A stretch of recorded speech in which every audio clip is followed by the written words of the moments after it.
Hi hello नमस्कार. श्री स्वामी समर्थ. कशा आहात सर्व? मस्त आणि मजेत असायला पाहिजे. सो तुम्हा सर्वांना पुन्हा एकदा मकर संक्रांतीच्या खूप खूप शुभेच्छा.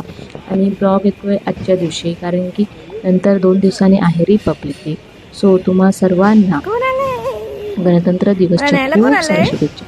सो मी आता बघा ऑफिसवरून सुटते आणि मला बघा फोन घ्यायला आलं होतं आणि मला सरप्राईज होतं की तू खाली ये, मी तुम्हाला घ्यायला येतो. सो अशा तत्परेने ना मला ते लोक घ्यायला आले आणि आम्ही घरी आलो. घरी वगैरे फ्रेश वगैरे झाल्यानंतर आता जेवणाची तयारी. सो ऑफिसवर आल्यानंतर ऑफिसचं काम संपतं, पण आपल्याला घरात येऊन घरची ड्युटी तर चालूच होते.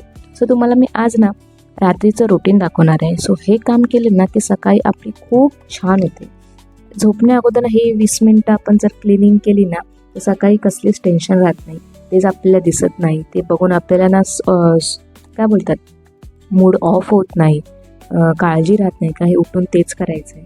सो रात्रीचं रुटीन हे तुम्ही ठेवलं ना खूप छान होईल. म्हणजे सकाळीच आपल्याला मूड ऑफ होणार नाही आणि मूड एकदम सेट होऊन जाईल.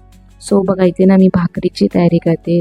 आल्याला ना लगेच मी हातपाय वगैरे फ्रेश वगैरे होऊन ना चहा वगैरे घेऊन ना नंतर मी कुकर लावते, कारण की कुकर होईपर्यंत दुसरी आपली कामं होऊ शकतात. आणि एका साईडला ना मी कपडे पण भिजत घालून ठेवले होते, कपडे पण धुवायचे. सकाळी एवढा वेळ नाही भेटत, त्याच्यामुळे संध्याकाळीच सर्व कामं उरकून घ्यायची. आणि माझा असा टार्गेट असतो की काही करून ना 8:30 8:15 वाजेपर्यंत ना सर्व कामं उरकली पाहिजेत. मग मी येते घरी 7 वाजता. सो ह्या 1 तास 15 मिनिट्समध्ये ना सर्व कामं मी उरकून घेतली. त्याच्यामुळे ना आल्या आधी मी कुकर लावला भात डाळ. आणि जर समजा कडधान्याची भाजी असेल तर कडधान्या भाजीचा कुकर एकामध्येच टाकून देते. नंतर मी कपडे धुवायला घेते, कारण की कपडे धुवेपर्यंत ना आपला कुकर पण थंड होतो. नंतर तुम्हाला जर चपाती भाकरी करायची असेल तुम्ही पीठ वगैरे मळून ठेवा. आणि भाकरी करायची असेल ऑन द स्पॉट भाकरी तर 15 मिनटात होऊन जाते. चपातीला पीठ मळून मग नंतर ते लाटावे लागतात, त्याच्यामुळे चपातीला थोडाफार वेळ लागतो. भाकरी तर एकदम फटाफट होऊन जाते, त्याच्यामुळे मी भाकरी फटाफट करून घेते. आणि मग या टायमाला ना माझ्या भाकऱ्या सर्व फुगल्या होत्या. नाही तर मग ज्या टायमाला मी शूट करते ना त्या टायमाला एक भाकरी फुगते, एक भाकरी फुगत नाही, असं काहीतरी चालू असतं. पण ह्या टायमाला ना सर्व माझ्या भाकऱ्या फुगल्या होत्या. सो बघा मी आता फटाफट भाकऱ्या सर्व करून घेते.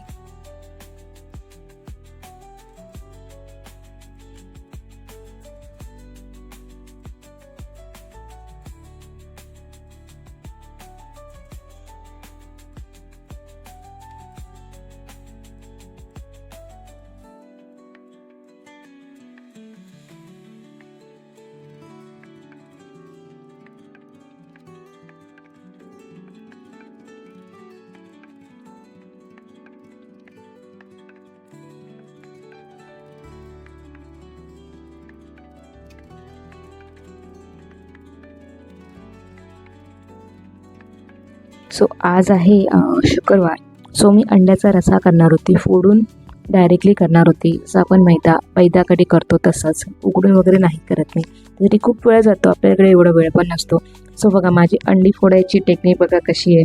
कारण की मला जर आपण नॉर्मली आडवं ठेवून सुरी वगैरे काय असतो ते मारतो, तसं मला अंडी अजिबात फोडता येत नाही. कारण की मग ती जे आवरण आहे ना साई सकट ते त्या रस्स्यामध्ये पडतं, त्याच्यामुळे ना मला असंच अंडं फोडावं लागतं. जर बाजूला कोण असेल त्यांना मी सांगते अंडं फोडायला, प्रशांत नव्हते तर मी त्यांनाच सांगते अंडं फोडायला. सो असं काहीतरी माझं असतं की अशा प्रकारे मी अंडी फोडते, कारण की ती भीती असते की त्यातलं जे साल आहे ती त्याच्यामध्ये पडायला नाही पाहिजे. आणि मी 2-3दा मी असं ट्राय केलं होतं की आडवं ठेवून नॉर्मली आपण जसं अंडं फोडतो तसंच अंडं फोडायला, पण काही केलं तरी पण ती साल त्याच्यात जाते. सो टेन्शन कशाला, त्याच्यामुळे मग मी अशीच अंडी फोडते. सगळं टेन्शनच नाही ना, तर मग एका प्लेटमध्ये अंडी फोडते आणि मग ती जे असेल ते अंडं मी रशामध्ये टाकते. ही सेकंड ऑप्शन आहे माझं ते. सो इथे माझं ना भांडण चालू होतं. त्यांना मी सांगत होते की तुम्ही ॲटलिस्ट मोबाईल तरी पकडा. त्यांना मोबाईलमध्ये ना व्हिडिओ शूटमध्ये यायचं नसतं. सो त्यांना नाही यायचं असतं, मी का घेऊ ना. जेव्हा त्यांना यायचं असेल तर स्वतःहून ते मला बोलतील की मी येते. आणि आई आल्या होत्या, बाबा आलेले आणि भाऊ पण आलेले. त्यांनी ना खूप साऱ्या भाज्या घेऊन आलेल्या आणि ते ना नागपूरला म्हणजे ताईंकडे येण्यासाठी पण घेऊन आले, पण ते सर्व विसरून गेले. जवळजवळ ना एवढी अळूची पानं आहेत, मायाळूची पानं आहेत, अजून पालेभाजी पण आहे. जे गावावरून ज्या आपल्या रानमेवा वगैरे असतो ना ते सर्व या घेऊन आल्या होत्या. अर्ध मला ठेवायला आणि अर्ध ताईंना ठेवायला. पण त्या घेऊनच नाही गेल्या, सर्व त्या विसरून गेल्या. जायची एवढी त्यांना घाई होती की सर्व त्या विसरून गेल्या. सो आता अशा प्रकारे तुम्हाला मी ते एक एक अळूची पानं ते इतकी मोठी आहेत ना, तुम्हाला मी दाखवते किती मोठी आहे. 2 पिशव्या भरून अळूची पानं आहेत, एवढी मोठी मोठी आहेत ना, काय करू. आधी जेवणी आपल्याला तेच बोलते मी की लाजाळूची पाने नाही, मला पण नाही माहिती ही कसली पाने आहेत तुम्हाला मी दाखवते, तुम्ही सांगा मला कमेंट मध्ये कसली ते पाणी एकदम जवळून घेत दाखव, कारण की लाजाळूची पाने लाजाळूची नाही ना.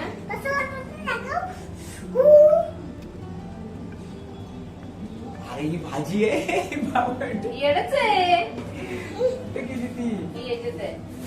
ती मला मग कळत नाही ती मला थोडी माहिती. पालकची भाजी आहे ती मला कळते. पाच ही पाच नको म्हणजे ते याच्यात पानं असतात ना, ही ह्याची भजी बनवतात. सो अर्धी भाजी इथे ठेवणार आहे आणि अर्धी घेऊन जाणार. त्या एक पिशवी होती ना इथे.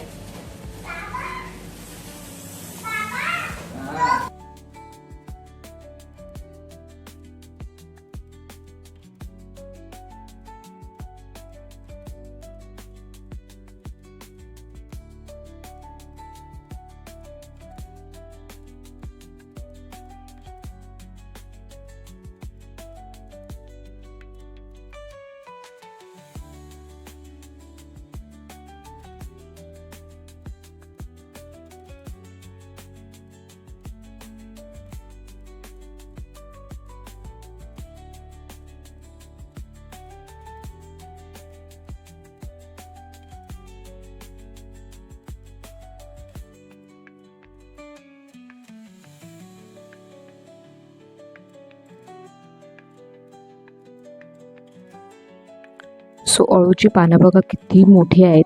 मला ते माहीतच नाही, मी फर्स्ट टाइम अशी भाजी बघितली की माळवणीला असं आहे.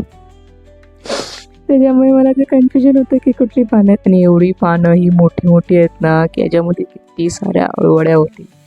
सो त्यांना त्या सर्व विसरून गेल्या इथे. आणि आता असं झालं आहे की बाबा माझी सर्व भाजी तिथेच राहिली, असं तसं चाललं होतं त्यांचं. सर्व इतकी मोठी मोठी पानं आहेत ती. आता यांच्या मी अळूच्या वड्या आता बनवणार आहे सर्व. सो सॅटर्डे संडेला याच अळूच्या वड्या बनवणार आहे मी. सो फटाफट आता मी सर्व तुम्हाला दाखवलं आहे.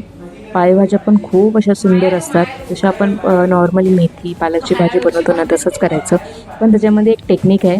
सो मी ते टेक्निक तुम्हाला मी नक्की दाखवेन की कशी मी गावची आलेली पालेभाजी बनवते मी. सो आता मी फटाफट आवरून घेते आणि तुम्हाला रात्रीचं जे आपलं रुटीन आहे मेन टॉपिकवर येते.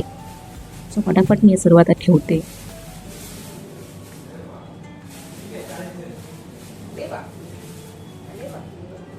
ही आहे माळवणीची पानं.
सो रात्रीच्या झोपण्या अगोदरच्या 20 मिनिटांमध्ये ना हे सर्व सर्व जेवण वगैरे तुमचं सर्व आवरलं असेल ना. सो भांडी आपण बेसिनमध्ये मी कधीच ठेवत नाही तशीच्या तशी. जरी ठेवली ना तरी त्याच्यामध्ये ना सर्व जे आपलं खरकटं असतं ते सर्व काढून ठेवते आणि काढून घेते आणि तशी ठेवते.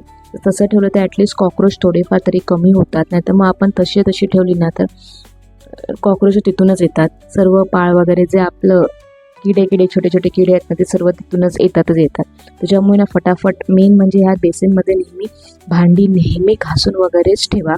काहीच ठेवू नका. जर ठेवली तशीच ठेवली तर सकाळी उठून आपल्या डोक्यात तेच चालतं की सकाळी उठून आपल्याला आधी भांडी घासायची आहेत, किचन ओटा क्लीन करायचं, त्याच्यानंतर मग आपल्याला सकाळच्या सर्वांची सुरुवात करायची. त्याच्यामुळे माझा फर्स्ट टार्गेट असतं की जेवण वगैरे आपलं सर्व आवरून झालं की आधी सर्व भांडी घासून घ्यायची.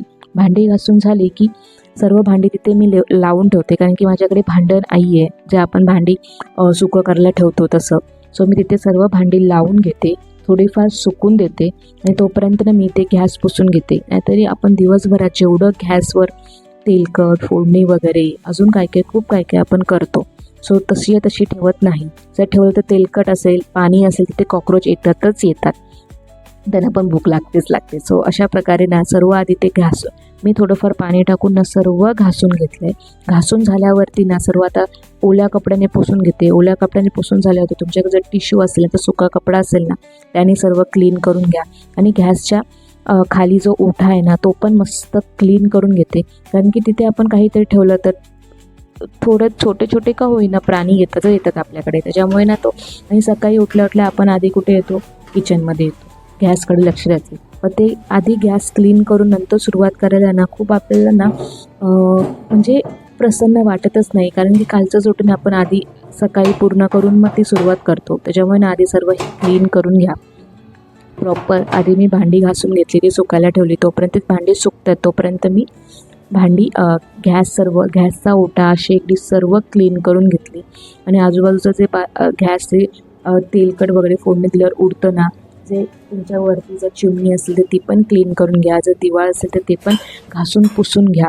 बघा अशा प्रकारे भांडी माझी सर्व लावून झाले. जर भांडी सुकली नसतील तर ना मी स्वच्छ कपड्याने सुक्या कपड्याने पुसून ठेवते, कारण की आपण जिथे भांडी लावतो ना तिथे अजिबात पाणी नाही पडलं पाहिजे. तिथे जर पाणी पडलं तर स्मेल तर येतो. परत ते कॉक्रोच पाल वगैरे सर्व तिथूनच सुरुवात होते. सो अजिबात पाणी ठेवू नका. सो बघा भांडी सर्व लावून झाली. आणि तिथे बघा ते काय पंपकिन आणलं होतं गावरून तर ते खातात. ते झाल्यानंतर माझ्याकडे ना गॅस शेगडी दुसऱ्या ओट्यावर असते आणि प्लॅटफॉर्म माझा दुसरा आहे. सो तिथे सर्व ना आधी सर्व सुक्या कपड्याने पुसून घेतलं आणि स्वच्छ ना नंतर ओल्या कपड्याने पण पुसून घेतलं. सर्व पुसून घेतलं ना खूप छान वाटतं. सकाळी उठल्यावर ना खूप एकदम भारी प्रसन्न वाटतं. या तुम्ही नक्की करून बघा. ही जर सवय तुम्हाला असेल ना तर सकाळची सुरुवात तर एकदम भन्नाट होईल. सो बघा अशा प्रकारे सर्व मी ना पुसून वगैरे घेतलं आहे. आता शेवटचं काम 2 मिनटाचं काम माझं बाकी आहे, ते तुम्हाला फटाफट सांगते मी. सो ना हे सर्व पुसून घेईपर्यंत ना मी ना थोडंसं पाणी ना गरम करायला ठेवलं होतं. का त्याच्यामुळे थोडंसं मीठ टाकलं. तर तुमच्याकडे अजून काही असेल तर तेही टाका, म्हणजे खाण्याचा सोडा वगैरे. थोडंसं मीठ टाकलं आणि एकदम कुडकुडीत कडकडीत पाणी गरम करून घेते मी.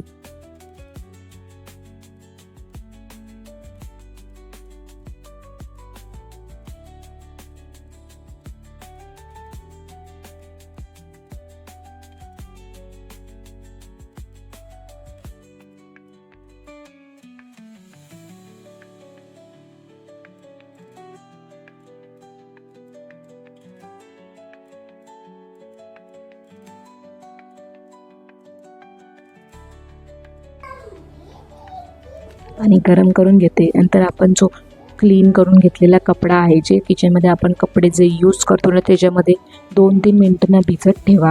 त्याच्यात सर्व जे वाईट आपण नॉर्मली तो कपडा धुतल्यावर जसं वाईट येतं ना ते वाईट सर्व त्या पाण्यामध्ये निघून जातं आणि क्लीन करून घेतो आपण. बघा अशा प्रकारे सर्व ते भिजवून काढून घ्या आणि स्वच्छ पिळून घ्या, जेणेकरून त्यातले सर्व ते किटाणू सर्व ते घाण वगैरे ना एका झटक्यामध्ये निघून जाते. आणि जे गरम केले पाणी आहे ते बेसिनमध्येच टाका, कारण की जे सर्व अडकलं वगैरे असेल बेसिनमध्ये, जे पाण्याच्या फोर्सने गेले नाही ते त्याच्यातून निघून जाईल. सो अशा प्रकारे एकाच याच्यामध्ये ना 2 कामं माझे झाली. जे किचनचे कपडे आहेत ते पण क्लीन झाले आणि जे थोडंफार गरम पाणी होतं ते बेसिनमध्ये पण टाकून दिलं. सो अशा प्रकारे ना सर्व क्लीन करून घेतले. खाली पण झाडू वगैरे मारून घेतले. झाडू वगैरे मारूनच झोपत जा, कारण की झाडू मारली तर सकाळी प्रसन्न वाटतं. सो अशा प्रकारे ना हे रात्रीचं 20 मिनटाचं रुटीन जर तुम्ही केलं ना तर सकाळी तुमची खूप प्रसन्न होईल. सो तुम्हाला हा व्हिडिओ कसा वाटला नक्की मला कमेंटमध्ये सांगा. हे युजफुल गोष्टी आपण जर रात्रीच केल्या तर सकाळी पण खूप छान होते. सो प्रसन्न वाटतं आणि आपली अर्धी कामं रात्रीच आपण करून जातो आणि घाईघाईमध्ये हे काम केलं ना रात्रीच तर सकाळी पण आपली घाईघाई होत नाही, कारण की आपल्याला वर्किंग वुमन असेल तर आपल्याला सकाळी उठून डबे वगैरे करून आपल्याला ऑफिससाठी निघावं लागतं. सो कसा वाटला नक्की मला कमेंटमध्ये सांगा. आपण भेटूया नेक्स्ट व्हिडिओ ब्लॉगमध्ये. तोपर्यंत